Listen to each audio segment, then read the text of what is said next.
BRS party 26వ వార్షికోత్సవాన్ని party శ్రేణులు ఘనంగా జరుపుకున్నారు. సోమవారం సదాశివపేట పట్టణంలోని తెలంగాణ తల్లి విగ్రహం వద్ద బీఆర్ఎస్ పార్టీ పట్టణ అధ్యక్షుడు చీల మల్లన్న బీఆర్ఎస్ జెండాను ఎగరవేసి నాయకులకు, కార్యకర్తలకు శుభాకాంక్షలు తెలిపారు.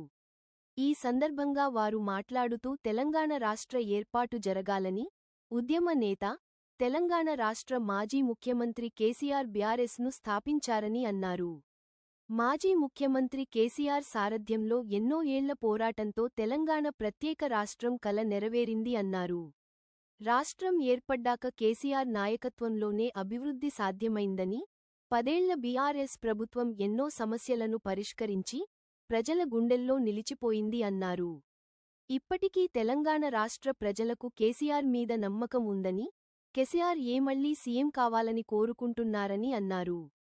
ఈ కార్యక్రమంలో బీఆర్ఎస్ మండల అధ్యక్షుడు పెద్దగొల్ల ఆంజనేయులు, బీఆర్ఎస్ పార్టీ పట్టణ ప్రధాన కార్యదర్శి పిల్లిగుండ్ల వీరేశం, మున్సిపల్ మాజీ చైర్మన్ అపర్ణ శివరాజ్ పాటిల్, మున్సిపల్ మాజీ vice chairman Chinta Gopal, municipal councillor Nasir, municipal మాజీ కౌన్సిలర్లు ఇంద్ర మోహన్ గౌడ్, విద్యాసాగర్ రెడ్డి, చౌదరి ప్రకాష్, ఆకుల శివ, రేష్మ ముబీన్, సమీ, మాజీ సర్పంచులు మునిగే నవీన్ కుమార్, నల్లోళ్ల కుమార్, దాసు, బీఆర్ఎస్ నాయకులు అక్బర్ హుస్సేన్, సలావుద్దీన్, వాదోని చంద్రశేఖర్, ఖాజా, జబ్బర్, బరాడి శివ, అవినాష్, సత్యనారాయణ, విజయ్, వహీద్, నాయకులు, కార్యకర్తలు పాల్గొన్నారు.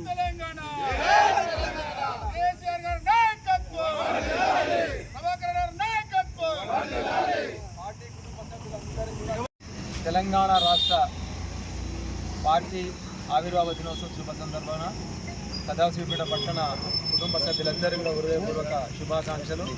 మరి ఎప్పుడైతే ఉమ్మడి రాష్ట్రంలో ఉండి తెలంగాణ రాష్ట్రానికి అన్యాయం జరిగి నీళ్లు, నియామకాలు, నిధులనేటువంటి ఒక నినాదంతో, పట్టుదలతో, తన ఆత్మార్పణ కోసమైనంతవరకు చివరి వరకు వచ్చి పార్టీని స్థాపించినటువంటి 2001 సంవత్సరం నుండి నేటి వరకు పోరాటంలో ముందుండి తెలంగాణ రాష్ట్రాన్ని సాకారం చేసినటువంటి ఘనత కేసీఆర్ చంద్రశేఖర్ గారు దక్కిందనే విషయం మన అందరికీ తెలుసు. మరి ఏ విధంగా అయితే తెలంగాణ రాష్ట్రాన్ని ముందుకు తీసుకుపోయి కేసీఆర్ గారు మరొకసారి ముఖ్యమంత్రి కావాలని కోరుతూ మనం ఈ సంబరాలు జరుపుకోవాలని కోరుతున్నాం. జై తెలంగాణ.